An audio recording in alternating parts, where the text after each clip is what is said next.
अथ नवमो अध्याय। भगवान के द्वारा ब्रह्मा जी को चतुश्लोकी भागवत का उपदेश।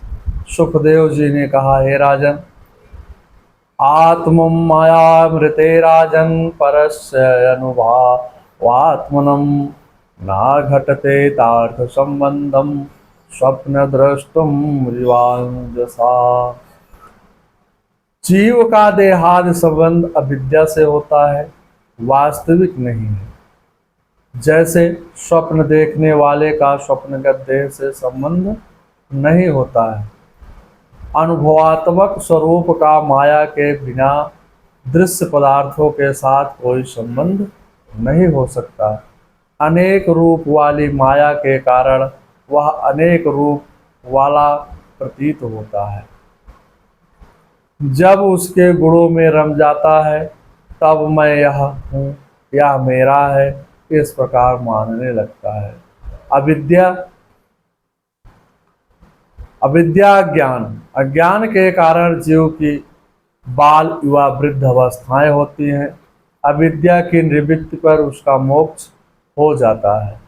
मोह रहित होकर वह आत्मा राम हो जाता है। वह पूर्ण उदासीन एवं गुणातीत हो जाता है। जीव और ईश्वर में यही विशेषता है कि जीव का शरीर से संबंध अविद्याकृत अज्ञानकृत है। ईश्वर चाह चिन्मय लीलाओं का संबंध योग माया से है।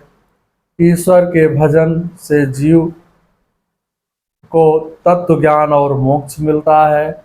ब्रह्मा जी निष्कपट तपस्या से प्रसन्न होकर के भगवान ने उन्हें अपने रूप का दर्शन कराया और आत्मज्ञान के लिए उन्हें परम सत्य परमार्थ वस्तु का उपदेश दिया था। वही कथानक मैं तुम्हें सुनाता हूँ। एक समय ब्रह्मा जी ने जन्म स्थान भगवान के नाभि कमल पर बैठे थे। चारों ओर जल था। उसी समय उनके मन में सृष्टि को निर्माण का विचार आया। सृष्टि निर्माण करने के लिए चिंतित ब्रह्मा जी ने प्रलय के समुद्र के व्यंजनों के 16वें और 21वें अक्षर तप तप तप करो इस प्रकार 2 बार सुनाई दी। सा चिंतयन् द्वारमेक्षं दाम्बं श्लोत द्विजितचितं वचो विभो अस्पर्शे यत्ति कोटशोमेकं विषं निष्कृष्णचनानां विदो। ब्रह्मा जी चारों ओर गर्दन घुमाकर देखने लगे, इसलिए उनका नाम चतुर्मुख पड़ा। ब्रह्मा जी अपना जन्म स्थान ढूंढने लगे। हजारों वर्ष चलते रहे। हर जीव का जन्म नाभ कमल से होता है। जन्म के समय हर जीव की नाल माता के नाभ कमल से जुड़ी रहती है। बाद में ब्रह्मा जी को आकाशवाणी द्वारा आवाज आई, तपस्या करो। तब यह शब्द सुनकर ब्रह्मा जी की इच्छा शब्दों को कहने वाले को देखने की हुई, परंतु देख ना सके। तब ब्रह्मा जी ने उन्हीं को सर्वस्व समझकर 1000 वर्ष तक तपस्या किया। दिव्यम सहस्रमो माघो दर्शनम चितानिलात्मम विविधो भयेन्द्रिया। तपस्या के प्रभाव से भगवान ने वह लोक दिखाया जिससे परे दूसरा लोक नहीं।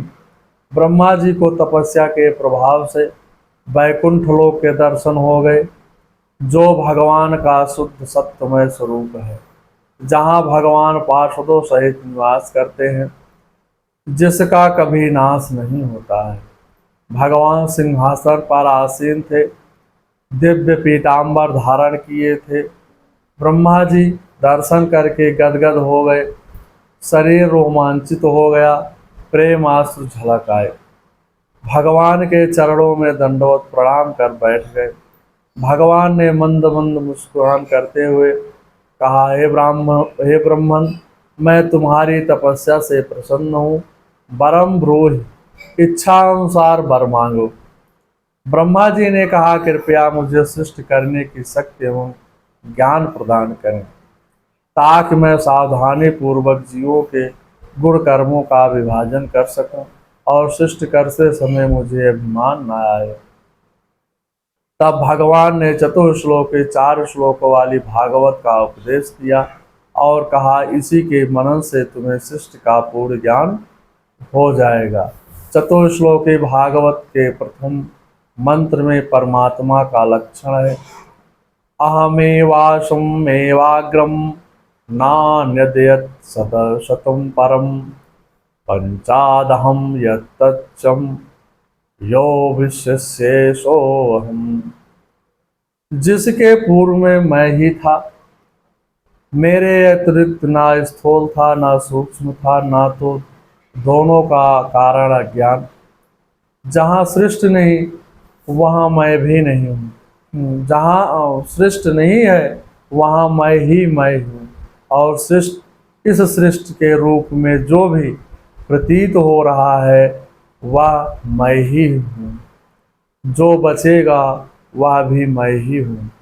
श्रुति भी इसी को कहती है, ब्रह्म वेदमृतम पुरस्तात् ब्रह्मा पश्चात् ब्रह्मं दक्षिणा च उत्तरेण अधस्य च ऊर्ध्वं च प्रसूतं ब्रह्मवेदं विश्वमिदं वरिष्ठम्। इसका भाव है कि मैं ही था और कुछ भी नहीं था। यहाँ मैं, अहम, उत्तम पुरुष का एक वचन आत्मावाचक है। सप्त श्लोकी के दूसरे मंत्र में माया का स्वरूप बतलाया गया है। ऋतेर्थम यत प्रतीयते ना प्रतीयत चायात्मनिम तद्धित्यात्मनो मायम यथाया भाषो यथा तमा। आत्मा में सत की प्रतीत और सत आनंद की आदि की जो प्रतीत नहीं होती है वह मेरी माया का स्वरूप है। ईश्वर के सिवाय सब असत्य है। ईश्वर के सिवाय दूसरी देखने वाली माया माया का स्वरूप है। आत्म स्वरूप का विस्मरण ही माया है। ईश्वर के सिवा दूसरी देखने वाली माया ही है। माँ माने नहीं या माने यद दृश्य ब्रह्मनंदम साक्षात्कारे प्रतिषेधम याति इति माया। माया के दो स्वरूप हैं, आवरण और विक्षेप। गोस्वामी दास जी रामचरितमानस में लिखते हैं, प्रबलय वेद्या कर परिवारा मोहयादितम मिटहि अपारा।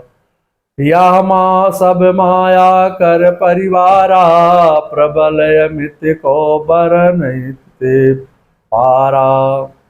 वही माया शरीर में पांचों भूत है और नहीं भी है, पूर्णता नहीं अंशता है। भगवान अपने जीवों के साथ आंख मिचौली का खेल खेलते हैं। आरंभ में सभी जीव भगवान में निहित थे।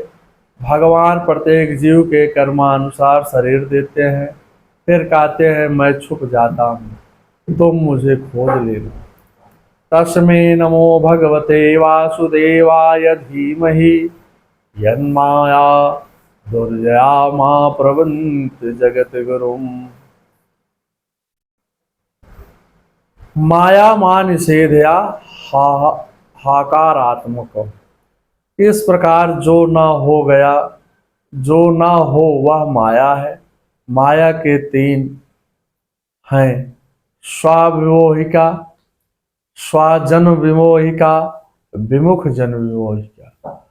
सतत दृष्टि वाले को माया नहीं सताती। माया नर्तकी है, नचाती है।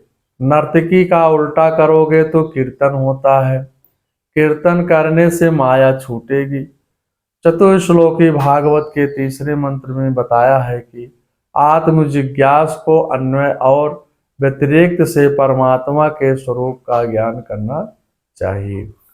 एतावदेम जिज्ञासम तत्त जिज्ञासात्मनम अन्वय व्यतिरेक्त काभ्यम यत् स्यात् सर्वत्र सर्वदा।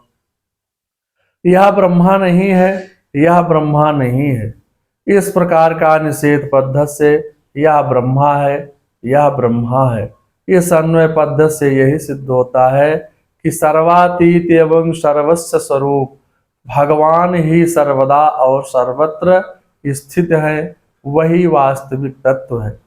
जो आत्मा अथवा परमात्मा का तत्व जानना चाहते हैं, उन्हें केवल इतना ही जानने की आवश्यकता है कि अन्वय का अर्थ है कार्य में कारण का संबंध, व्यतिरेक्त का अर्थ है कारणावस्था में कार्य में व्यतिरेक्त अर्थात संबंध का अभाव। जैसे माला के प्रत्येक मणिये में सूत्र अन्वय है, प्रत्येक मणिये में सूत्र का व्यतिरेक्त अलग अस्तित्व है। यही भाव गीता में व्यक्त किया गया है। मयि सर्वमिदं प्रोक्तम सूत्रे मणिगणा एवं।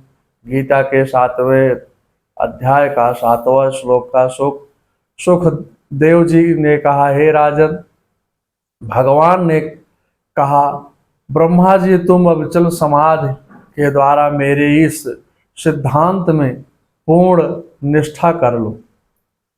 इससे तुम्हें कल्प कल्प में विविध प्रकार की श्रेष्ठ रचना करते रहने पर भी कभी कभी मोह नहीं होगा। ऐसा कहकर भगवान अंतर्ध्यान हो गए। ब्रह्मा ने भगवान को नमन किया और भगवत श्रवण के प्रभाव से विश्व की सृष्टि की। एक बार ब्रह्मा जी ने जन कल्याण के लिए अनुष्ठान पर बैठे थे। उस समय नारद जी ने प्रणाम कर यही प्रश्न पूछे थे कि जो तुमने मुझसे पूछे हैं। ब्रह्मा जी ने नारद जी को भागवत उपदेश दिया। उनको सुनकर नारद जी के सभी संदेह दूर हो गए। यही भागवत का ज्ञान नारद जी ने सरस्वती नदी पर बैठे श्री वेदव्यास जी को दिया। सुखदेव जी ने कहा, हे परीक्षित, और भी प्रश्न जो तुमने मुझसे किए हैं, उन सब का उत्तर मैं उसी भागवत के रूप में देता हूँ। श्रीमद् भागवत साप्ताहिक कथा के 4 स्कंद का 9वां अध्याय समाप्त हुआ। अथ 10वां अध्याय भागवत के दक्ष लक्षण। सुखदेव जी बोले, हे राजन, अत्र सर्गो विसर्गस्य स्थानं पोषणं मोहतया अन्वैरेशानुकथा निरोधो मुक्ति आश्रय।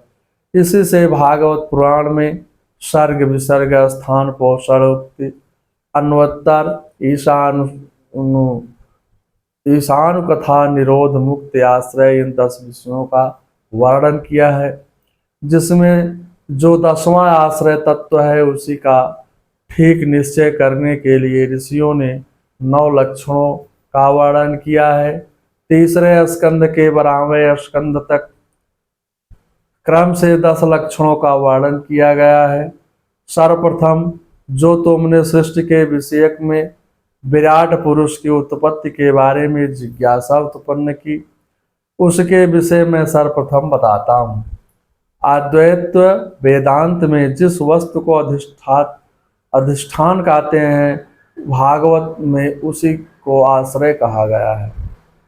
भगवान के आश्रय में रहकर उनकी शरण करने से इन 9 लक्षणों का ज्ञान स्वतः हो जाएगा।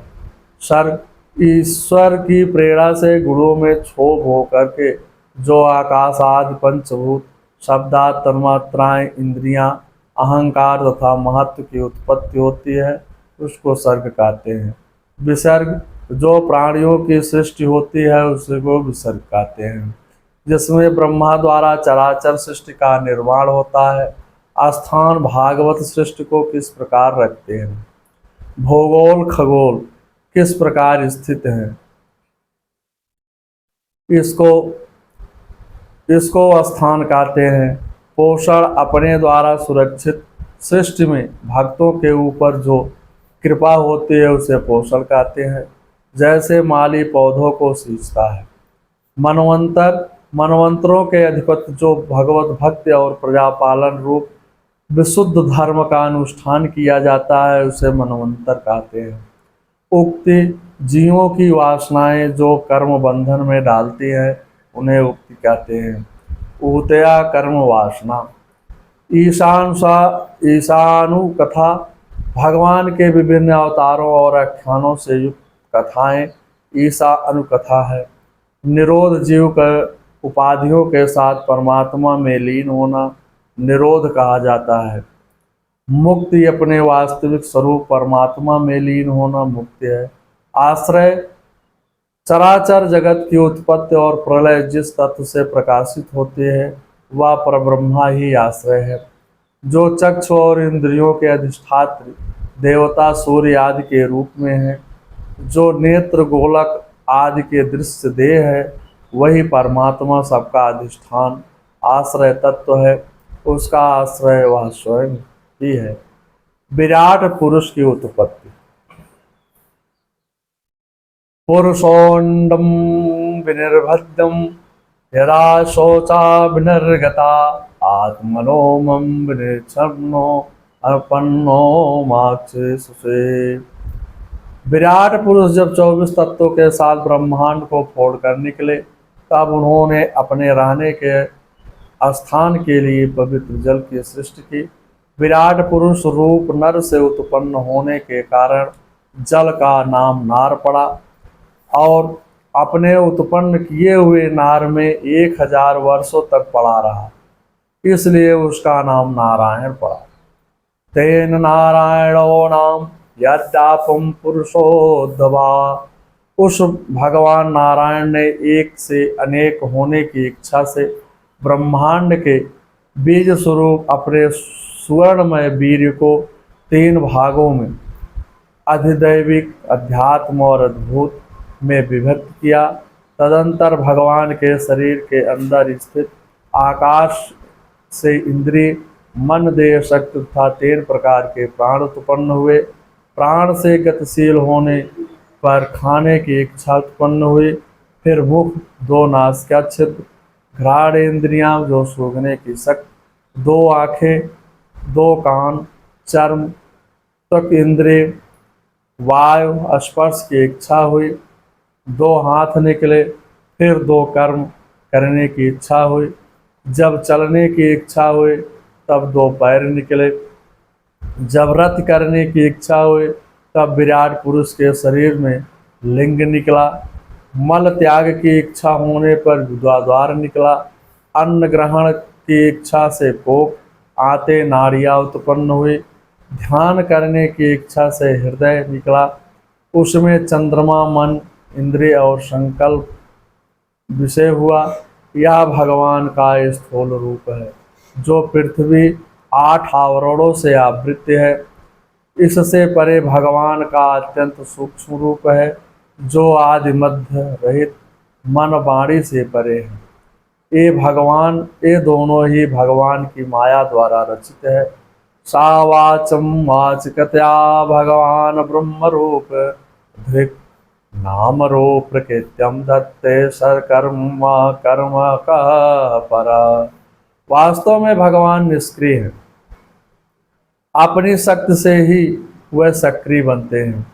प्रजापति, मनु, देवता आदि ऋषि आदि भगवान के ही रूप हैं। वह ही भगवान जगत की सृष्टि, पालन और संहार करते हैं। हे परीक्षित, इस प्रकार हमने विराट पुरुष से इस प्रकार की उत्पत्ति का संक्षिप्त वर्णन किया। शौनक जी ने कहा, हे सूत जी, पहले आपने कहा था कि विदुर जी अपने बंधु बांधवों को त्याग करके तीर्थ यात्रा करने चले गए। यात्रा में ही विदुर जी का मैत्रेय के साथ समागम हुआ। अब मैत्रेय जी ही तत्व ज्ञान को प्राप्त हुए। वह सूत जी, हे सूत जी, आप हमें विदुर जी का वह पावन चरित्र सुनाइए जिन्होंने अपने भाइयों का परित्याग क्यों किया और फिर उनके पास वापस क्यों चले आए। बंधुत्यागम निमित्तम चा तथेवागतान पुनः। सूत जी ने कहा, है शौनक जी, राजा परीक्षित के प्रश्न करने पर श्री सुखदेव जी ने जैसा कहा वही प्रसंग मैं तुम्हें सुनाता हूँ। श्रीमद्भागवत साप्ताहिक कथा के 2वें स्कंद का 10वां अध्याय समाप्त हुआ। और इसी के साथ द्वितीय स्कंद भी समाप्त हुआ। मंगलम भगवान विष्णु मंगलम गरुड़ाध्वजा मंगलम पुंडरीकाक्षाय मंगलाय तनो हरि। ओम नमो भगवते वासुदेवाय नमः।